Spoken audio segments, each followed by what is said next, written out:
What's going on, everyone? This is Brent Smith from the band Shinedown, and you are checking out the Mitch, Lafon, and Jeremy White Show. So turn it up. The Mitch, Lafon, and Jeremy White Show. The Mitch, Lafon, and Jeremy White Show. Available wherever you stream. Catch up on past interviews and episodes on demand now. Subscribe so you don't miss any of it. There he is. Yo, what's going on? How you doing, man? I'm doing well. How are you guys? Good. Hello, Great. Brent. Pleasure to see you again. Pleasure to see you all as well. How's the world treating you? Good. Good. Well, listen, I've been listening to your album, Planet Zero, so it's been treating me very well because it is a masterpiece. It is absolutely brilliant. You're extremely thoughtful and very, very kind to say so, and I don't take that lightly, so thank you. Yeah, quite frankly, usually we'll bullshit to the artist that the record's great, but we're not actually bullshitting this time. It's actually really good. I'll tell you what, I went to my Japanese distributor to see if they had it with a bonus track, and they did, and I just bought the import from Japan. That is how much I'm invested in the quality of this music. So I have you today, you two gentlemen, and the very first Japanese interview tonight at 8 o'clock my time. Oh, no way. So it's interesting Perfect. that you bought the Japanese import. Yeah, it's weird. As music fans, like, we do that. Like, we'll get the American version. Like, if there's a record that I love, like, I'll get the double LP gatefold. I'll get the CD. But then if there's a Japanese bonus track, I'll get it from CD Japan. Like, I need, like, every copy of the album. Are you a music fan like that? Like, do you collect or? I am a music fan of that nature, 100%. But I am literally what is considered, I'm a true minimalist. So I don't own anything except for like 2 suitcases. Like, I don't own a home. I live in hotels. Really? I'm constantly, because it allows me to be able to like move on a dime. I'm in Florida at the moment right now because I've the priority in my life, you know, inside of this band, obviously that's a huge part of my life, but everything that I do and why I have the work ethic I have is because of my son, who is now 14. Yeah. So he lives in Florida. So when I'm off the road, I'm always making sure that I'm here.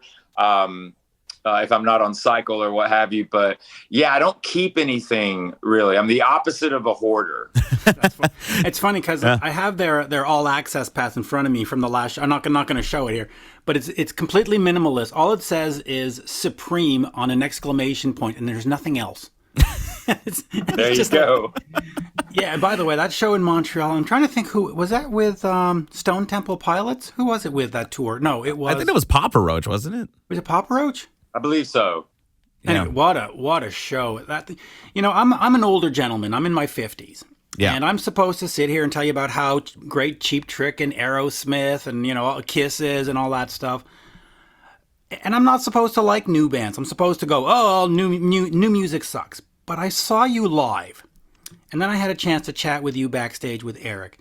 And first of all, you were super welcoming. You were super nice. But your show, the energy that you put off, the way you deliver a performance, I mean, it's flawless. And you just go, I got to root for these guys. And then, you know, we've interviewed in the past for other projects you've done. And then I hear this music and you go, okay, what's this going to be? And then you hear Planet Zero and you hear No Sleep Tonight and you hear Symptom of a Human Being and you hear Sure Is Fun. You go, motherfucker, what a band. What a band. So that's very kind of you. Seriously. Thank you. I seriously, I do not take that lightly. Thank you. Yeah. So let's talk about this because you are dealing, for the most part, with the human condition. 100%. So talk to me about that. Why not, you know, like from the 80s, girls, fast cars, booze, you know. Why take a vested interest in the human condition? I've never been the main lyricist in the band. I've never talked about like fast cars and girls and things like that. It's just never been something that I've done from a musical standpoint. And I love Motley Crue, you know. You know. The thing about it is, for me,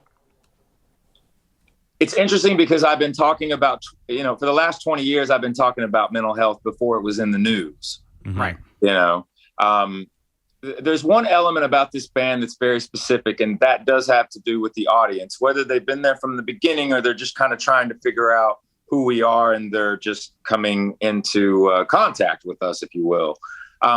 We have one boss in this band. and it just happens to be everybody in the audience. So they've given us a platform to be ourselves, Right. and we want them to do the same. So the human condition is something literally since I was like, I could form a thought. I mean, it has always interested me, and not even that it's interested me, it's concerned me. Because I know that through a lot of different outputs and different people, I'm trying to constantly educate myself. But I know for a fact that as human beings, we also use only about 10% of our brain. And 4% is what some scientists sometimes, will say. yeah, even less. In this interview, we're using about 1, I think. Hey, come I think on now. I would give us at least 3.6. Yeah, at least. Think, it's early. Maybe 4 on a good day. Yeah. Hey, let me just since we cut you off there. That's okay. I did a master's in educational psychology, so that mental health thing has always been part of my purview. Yeah. What drove you to that to have that as a message come up on multiple albums and on multiple songs? Is it you've struggled with it, somebody in the band struggled with it, your mom struggled with it, and it's just something that you need to talk about to sort of get a cathartic kind of feeling out of it, or been through. I'm just going to be completely transparent and very upfront with you, gentlemen, and bold about it. I've been through it. Right. I have countless friends of mine that are no longer on this planet, because they didn't have somebody to talk to, or they felt like they were going to be embarrassed, or that they were going to be shamed, or people were just going to not understand.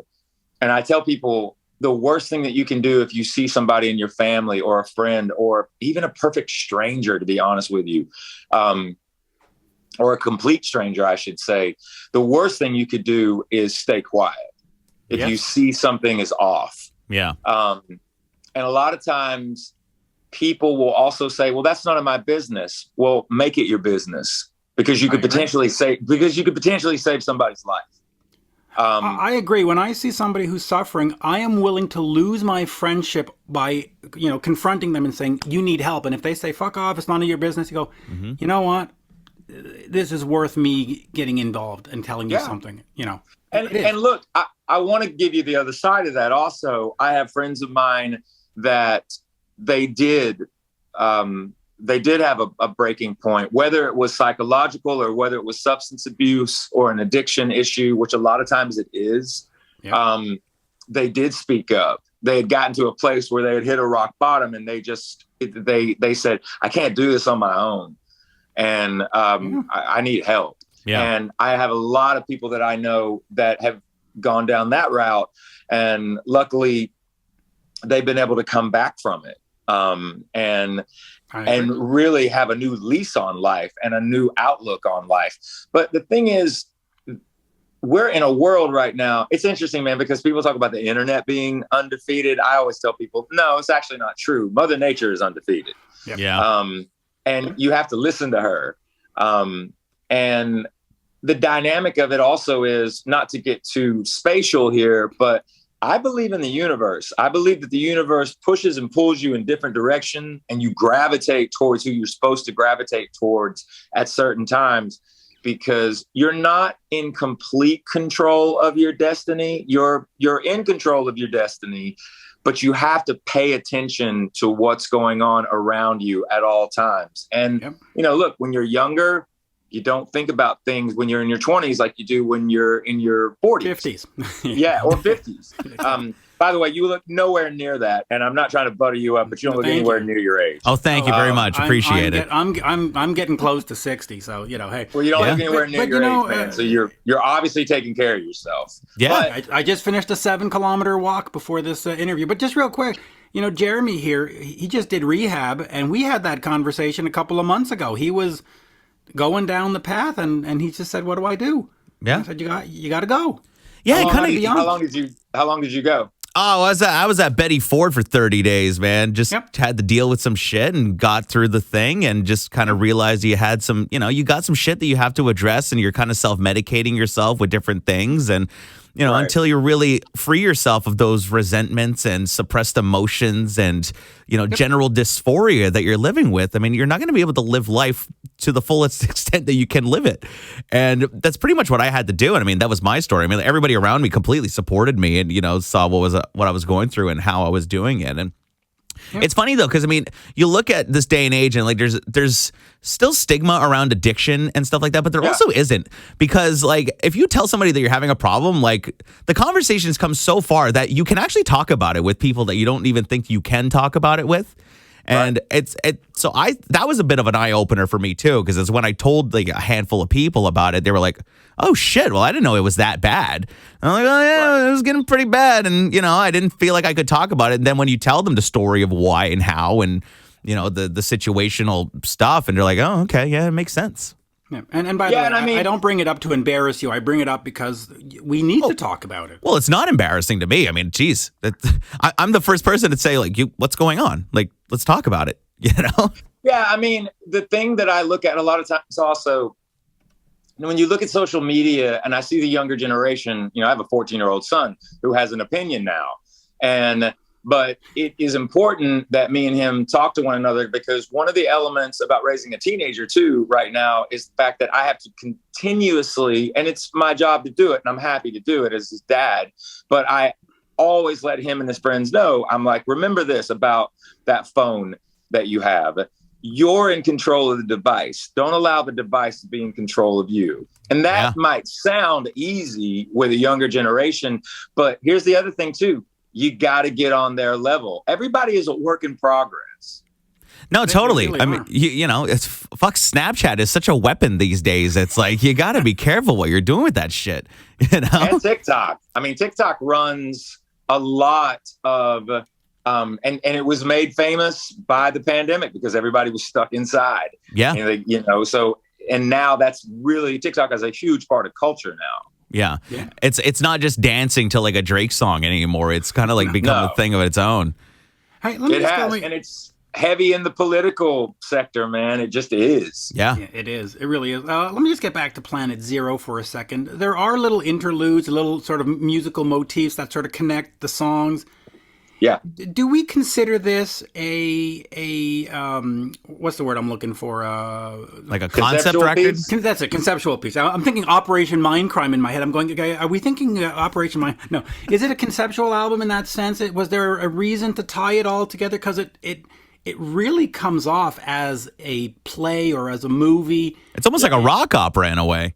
Well, I just can't see them performing these songs individually in concert. I think you're going to lose the album. I think it has to be an album tour. I mean, I think that what we did was, and I'll try not to be super, super long-winded about this, but I have to give a little bit of pretext in order to understand why it turned out the way that it did. Right. The last album that we did, which is a record called Attention, Attention, was not so much, quote unquote, a conceptual piece, but it was what we called a story album, where all of the songs connected to each other, right, and they were part of an evolution inside of this story, which is ultimately about each individual person, doesn't matter if you're a man or a woman, whether you're younger, whether you're older, the color of your skin, that's irrelevant, your religion, who you are as an individual, that's what makes you an individual. So Attention was, it was much more of a story of a lot of interaction between people in society, if you will. Right. When we moved into this particular project, where we also did videos for every single song on Attention, Attention, and it does play out like a movie, and you can get that, online and what have you, and see the album, listen to the album and see the visual all in its entirety. Mm-hmm. When this started, you have to understand that with Planet Zero, this was the first album that we ever wrote in the middle of a pandemic, which made it so different because everybody is experiencing the same thing at the same time. It wasn't like one area of the world was dealing with it and the other parts of the world were moving on with life. Like, we all had to deal with this for 2.5 years.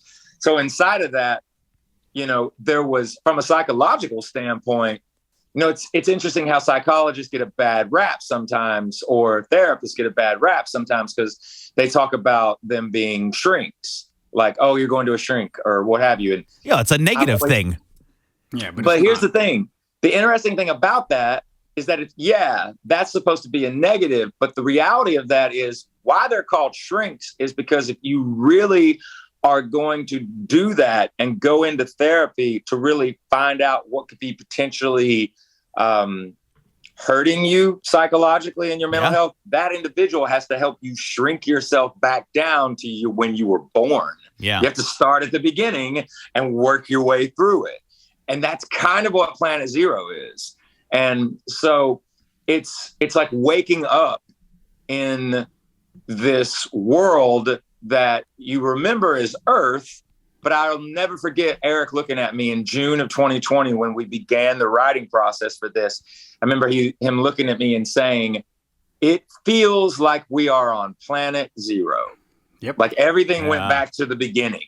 Like the mentality of even with the technological advances and things like that we were having, because remember, it was supposed to be the roaring 20s and everybody kind of got, they got cracked in the head with reality. Yeah. And which was even more amazing because when you go back a century, 100 years, the exact same thing happened with the 1918 flu. And that's when the roaring 20s happened because people had been inside for 2 years. Totally. And, a war too, right? Yeah. And a war. And so Siren, who is the artificial intelligence that you hear in these interludes, one of the things about that happened at the last minute. It was a collection of these songs, but Eric had this thought. He had this idea about really tying the record together. And I remember we were mixing. For people that don't know, Eric Bass, who's our bass player, who is way more than a bass player, he's the producer, the engineer, and the mixer of the last record, Attention. Yep. And he is the producer, engineer, and mixer of Planet Zero. And studio builder of Planet. And we had 18 weeks. We had to build a studio in the middle of a pandemic because we couldn't get, none of the studios knew when we were going to be able to go in and record. So we just built a studio. Yeah. Right. But we were at the phase of he had been mixing and putting this together, and me and him going on a year, 18 months that we're working on this. And I remember the mastering engineer, his name is Ted Jensen, and every record an absolute legend. Ted's mastering. Come on, he's a legend. Every record you've heard, Ted's mastered it. Yeah, pretty much. Him and Bob Ludwig. Yeah. So Ted has mastered every single Shinedown record except for the first one.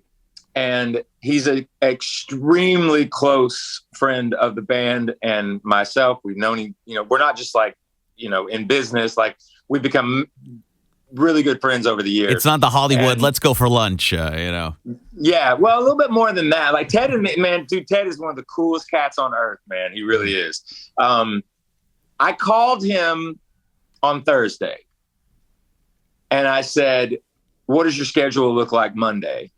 And he said, what do you need it to look like? And I said, me and Eric are coming in. We're ready to do it. He was like, I've got it clear for you. Let's go. I walked back into the studio, Eric continuing to feverishly mix this record and what have you. Doesn't know I've made a call to Ted. Walked in and said, I've got great news. And he said, awesome. What is it? And I'm like, we're going to master the record on Monday. And he said, I'm not ready. It's not done. I'm like, well, you got 72 hours to get it done. And he literally, I named Siren, but he created Siren from that moment in 72 hours. None of those interludes existed. Wow. And he told me, he's like, I have this thing that I've got to do to tie this together. And it's not going to work if I don't do this. And I'm like, well, you got 72 hours, man, because it's time. Yeah. And I got to tell you, listening to the album, it makes a difference. Those little interludes add a dramatic.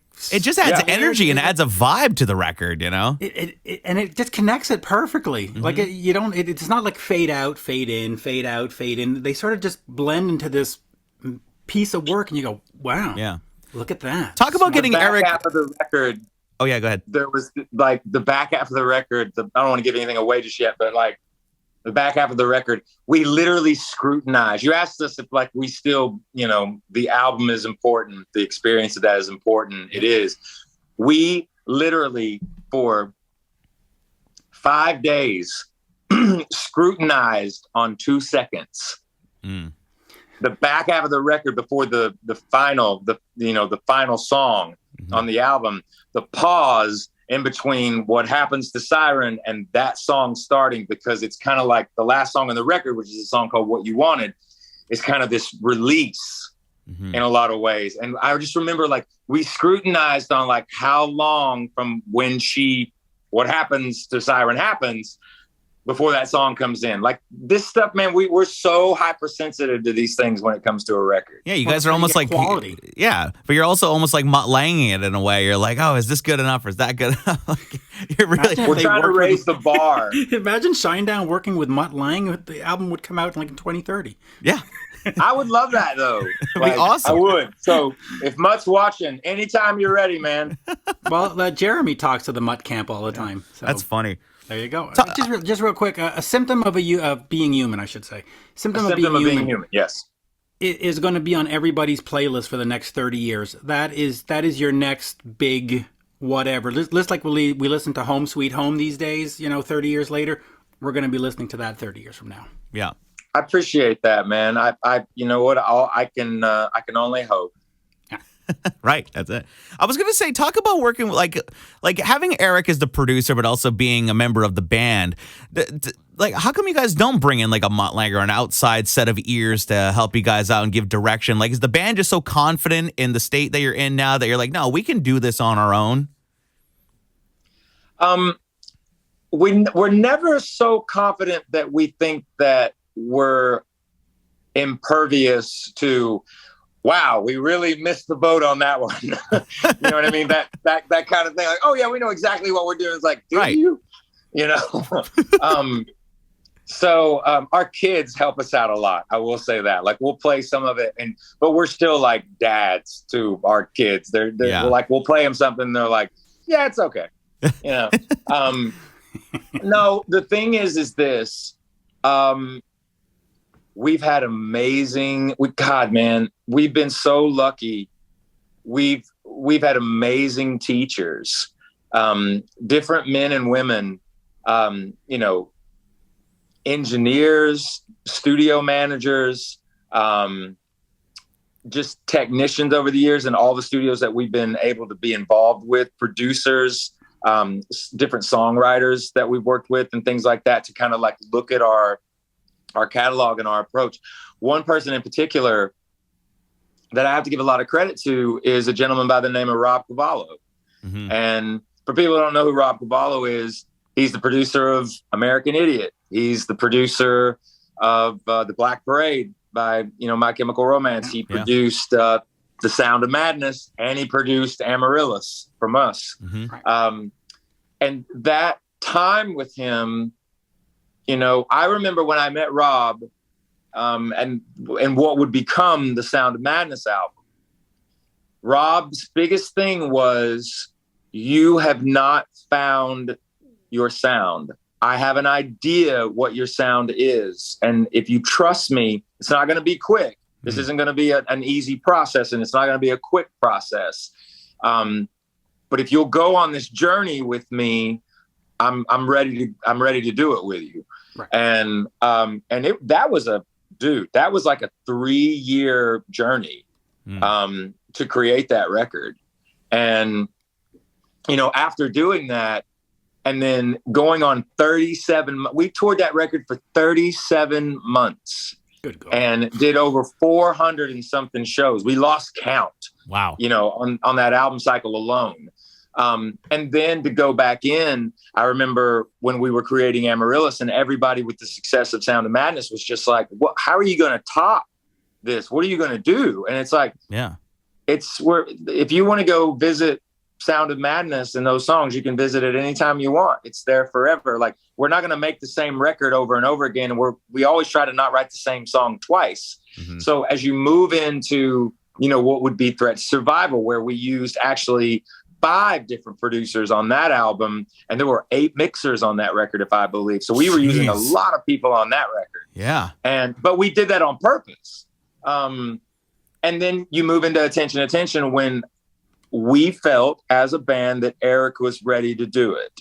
Like he was ready to do the whole record because Eric had already, cut the chord. That was his production of that song.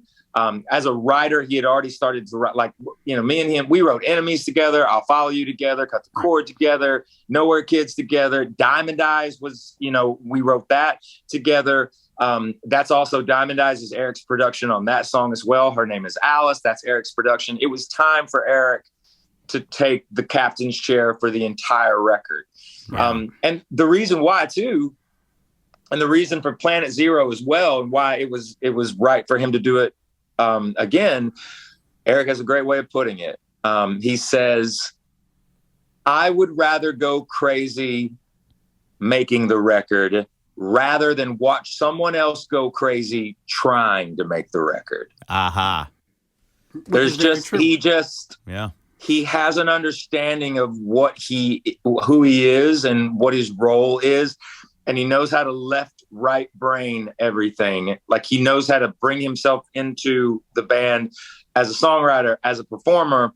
But when he's in there producing and he's engineering and he's doing all these other elements, he's still Eric, but he can compartmentalize so many different things in the studio. And he's an awesome producer because he doesn't have a drill sergeant mentality either. Like he's a constant positive reinforcement for everybody in the studio. And he does that with other bands that he works with and other artists, not just us, but like he knows how to turn that part of his brain on. Yeah. And I'm sure being part of the band, I mean, he knows what, Zach's guitars are supposed to sound like and what the drums are supposed to sound like. He has a sonic idea of what Shinedown is. And already, I mean, going into the studio, it's probably just easy as hit and record with a really good song. But it can. Sometimes you need the outside ears also to poke you and prod you. Let me just ask you one thing. In terms of, you said that you never write the same song twice. Some bands and some artists, Madonna, U2, and all, they can get away with and fans sort of expect every album to be completely different and a different. How far can you push it in terms of Shinedown? Can you at some point do like a death metal album or go more pop, or like how far can you push it? And then still keep the fan base, because it's, Madonna does it and it works. U2 does it and it works. AC/DC doesn't do it and it works. So, so who are you? Are you AC/DC or are you U2? We're Shinedown. Right. Like, I can't really answer that without just being very, very point blank about it. It's interesting. We are a band that has been on Atlantic Records for 2 decades. Wow. Yeah. And in 2017, actually signed back on with Atlantic Records for 2 more albums, and same management. Bill McGathy has been the manager of Shinedown from day one. He continues to be the manager of Shinedown. And so the difference inside of that is that the label, specifically a few people at the label, namely Steve Robertson, who is the A&R for us, who has also been the A&R for the last 2 decades. Mm-hmm. Craig Cowman, who is the chairman of Atlantic Records, and Julie Greenwald, who is the CCO.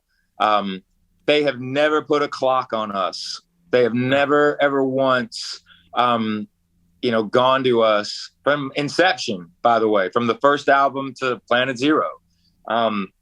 They've allowed us to develop. They put us with extraordinary people when we're writing records, when we're coming up with ideas, when we're, the music is so important. Really, the songs are so important. And we write a lot of songs, man, when we're in the middle of beginning a writing process for an album. There is a lot of material written. Mm-hmm. And the thing about that is it allows us to be limitless when it comes to that. Right. We have to be able to evolve. We have to be able to understand also that the world changes on its axis at any given moment. And what you're talking about today is not the same thing that was going on a decade ago. And what's going on today won't be the same thing that's going on 20 years from now. Yeah. So we evolve with the time. And that's why we have so much of an affection towards the album and why it's so important to us, because it is a moment in time for that artist and where they were. And does that ability, are you able to transcend that through formats or genres or style or the mainstream, or looking at music with a wide net? Not that you're necessarily trying to capture people, but you're trying to show people that it's not about the painter, it's about the painting. Right. And I remember Leah Piscicani, who is retired now, who is considered the queen of rock promotion in the United States of America. She was with Atlantic Records for almost 40 years. She retired last year officially, right around Thanksgiving of last year, but she didn't leave Atlantic until this year. She's been with us all 29 of them, every record. And she recalled a moment in time in her career where she said, I think about 2009, when a band called Shinedown, my phone was blowing up constantly with radio program directors from all formats, because they had released a song called Second Chance that literally crossed. I was just going to ask you about that. That crossed every format, not just in America, but globally. Yeah. And solidified the band that an American rock band could be played on top 40. Right. That an American rock band could cross over into the BBC One, into the BBC Two.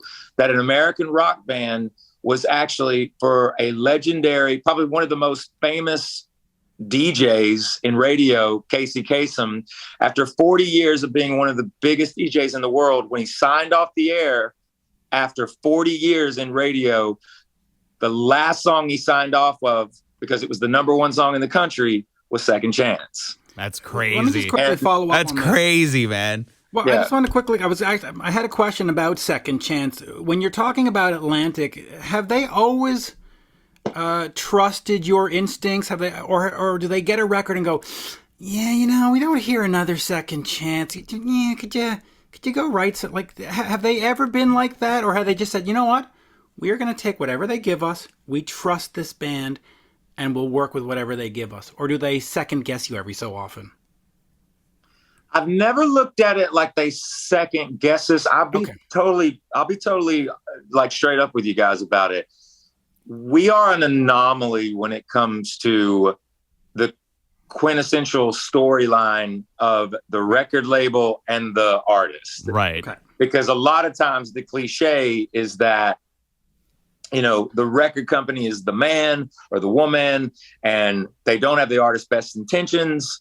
And, it's all about money, and, throw everything up against the wall, whatever sticks. That's what we'll stick with. Everybody else, see you later. Yeah. The interesting thing with me is that my story begins with Atlantic Records, with a band that I was signed to out of my hometown.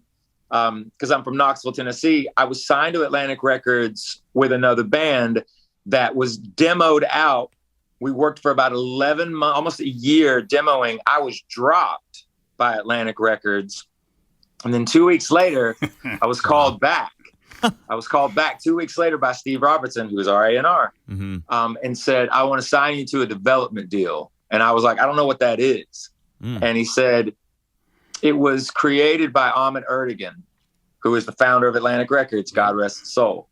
But the element of this is not to be desensitized to the artist, that if the artist is not necessarily with the right people and you believe in the artist and you think there's something really there, then take that artist and allow that artist to develop, and give him or her the tools they need to have time to develop. Right. And that's what happened with me. I feel very, very lucky. And then upon re-signing with Atlantic Records, it took about 3.5 years, and then Shinedown was born.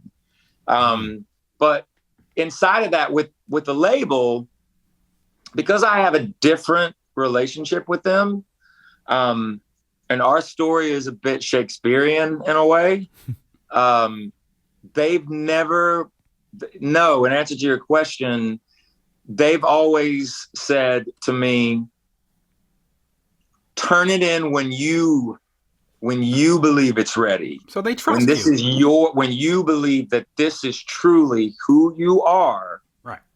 And if we know that you are being real with us, you got to remember these people are in the business. So they work with a lot of different genres, a lot of formats, a lot of different artists.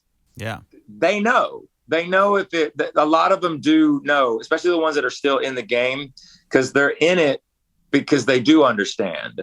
So we've really had our relationship with Atlantic Records.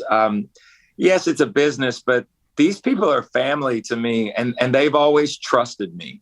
Yeah. Right. So Yeah. Which is always good because it's nice way, to have family trust you. with no home, where do you put all the platinum and gold records? I'm just curious.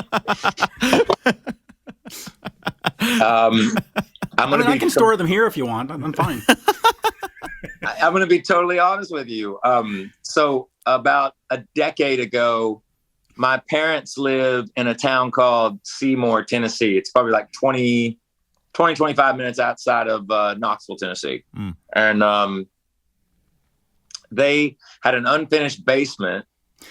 And so what they did was, because I have 14 guitars, but my guitars, I know I'm going to sound like people will be like, oh, no. My guitars they're at a certain level. Right. They're very expensive. Yeah, the collector. And a lot of them they're old. He's got like a 63 Strat sitting next to his 59 Les Paul. I got some wild stuff, man. Listen, our interview before you was Neil Sean of Journey. So we were talking about 150 new guitars? 150 new. Yeah. So 14 is very reasonable. Yeah, very reasonable. But now my guitar player, Zach Myers, I would tell you straight up, could give Neil a run for his money. Really? Yeah. But so getting back to the plaques and the awards and things of that nature, and the guitars that I have, my parents, they took an unfinished basement and they temperature controlled it, and they brought this company in and fixed it all up and everything. And so all of my guitars and like the stuff that is material that's mine, which is essentially those like records and some of those things, and the guitars are in the basement of my parents' house. That's awesome. See? They're not even up on the wall. They're just sitting on the floor. They're just stacked on the floor. They're just on the floor in a temperature-controlled basement. Yeah, but you got to have the second chance one like hanging above your toilet or something. Like, It's got to have some kind of. That's great. I'm so like not materialistic. It's I appreciate but I appreciate it. Don't get me wrong. It's just I'm a gypsy, man. I need to be able to move when I need to move, and I've just never been into like holding on to stuff. But isn't part of a rock star to have the Beverly Hills mansion and the Lamborghini? And I mean, isn't that part of it? Not this rock star. Because I'm not a rock star. You are. You are. I mean, you are. No, I'm a rock star for 2 hours a night. Yeah. Okay. I'm a rock star, whatever the stage is, because people didn't show up, to see, no offense, but like they didn't show up to see, a forklift driver. Right. You know what I mean? They should like entertain me, give it to me, like perform. Yeah. It's my like I'm there to entertain them. So 100%. There's definitely a switch that goes off. They didn't show up to see the Uber driver playing on the stage at the Rib Fest. You know what they didn't show up for? The drum solo. They want fucking songs. No fucking drum solos. It's true. That's very true.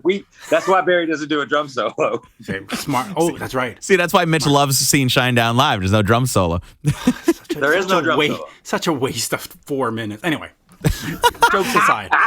Talking about live show, Shinedown going to be hitting Centre Videotron on July 19th, also July 20th at the Olympia in Montreal. You go to shinedown.com to get your tickets and venco.ca. You pick up the brand new record, Planet Zero, available now wherever you get your music, on the CD, the vinyl, the whole 9 yards, all that stuff.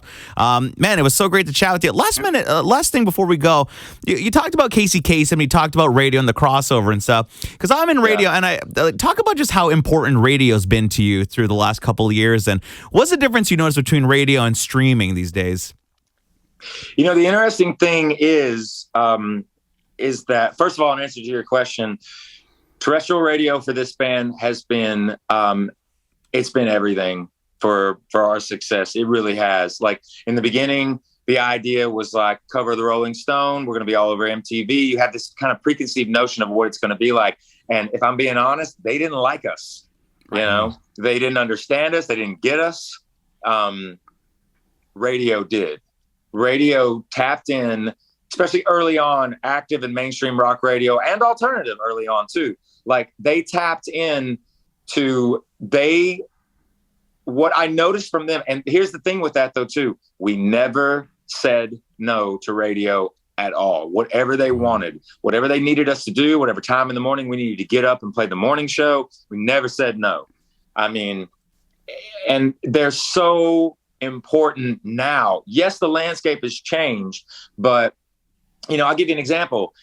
Gail, which this young lady who had this super genius, cool, clever song, the ABC song, you know, it took them 11 months to get that song to number 1 on top 40, you know, in the United States. How did they do it? It wasn't necessarily by quote unquote the social media aspect of things. They did it through radio.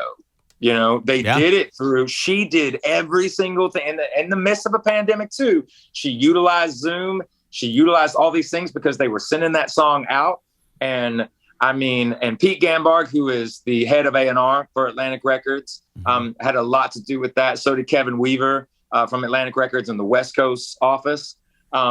They worked that song, man. Like you had a record label that cared about what it was, what they were trying to do, and they didn't give up on it. They campaigned for it. So radio is important when you have bands and when you have artists that don't phone it in, man, and they really put everything they got into their music. You get a label that understands that radio is still very vital and very important because you're still gravitating, no matter how you look at it, especially in Canada and the United States. Like the radio numbers, when you're in the top 5 of those charts, they don't lie. And they're the same amount of spins today in that top 5 of any format than they were 15 years ago. Yeah. It has not changed. The relevancy is still there. Yeah. Yep. And by the way, Jeremy is our number 1 on-air personality in Montreal. 26 ratings books in a row. That's awesome. There you go. Do you ever play Shinedown? Because you're on the hot AC. Do you ever play? Oh, back in the day when Second Chance. Well, it's way too heavy for like the beat right now. But like Second Chance. We got a brand new song. We have a song that's coming your way called Daylight, and it's a campaign, and it's a broad campaign with the same mentality on this song Daylight. So, hopefully you'll be playing it sooner than later on your show. And you know what? The cool thing about music today is that everybody's bringing guitars back. Shawn Mendes is playing guitar. I mean, Ed Sheeran, everybody's playing guitar again. It's cool to have a guitar in your Billie hands. Eilish had to break it out. Yes, exactly. Totally. So, but I loved Billie Eilish, man, all the way back to Ocean Eyes. I'm such a Billie Eilish fan. Like, that girl is necessary, man. She rules. She's a great performer. Yeah, she's amazing. Yeah, I saw her a couple of years ago. I've seen her. She's great. Mitch, remember she was playing on stage? She had the cast on her foot and she was still like going ham on stage. Like just stomping away like nothing was. It was... Yeah, that's it. Yeah. Anyway, well, look, it was so... Is my Supreme Pass still good for for the 21st? 1,000%. Really? Just take it. Just take it. I'm going to bring it out. I'm going to bring my Supreme Pass and go see the show. Yeah, we got to go see this, man. Thank you. Absolute pleasure. And from the bottom of my heart, that the album is a masterpiece. It truly is a great slice of American rock and roll, or whatever you want to call it. It's just great music. Yeah. I so very, very much appreciate your all's time today, especially giving me the platform. Thank you so much for giving the record love. And I look forward to seeing you guys in the flesh sooner than later. And thank you again so much from the band and myself. We really appreciate you guys. The Mitch Lafon and Jeremy White Show. The Mitch Lafon and Jeremy White Show. Available wherever you stream. Catch up on past interviews and episodes on demand now. Subscribe so you don't miss any of it.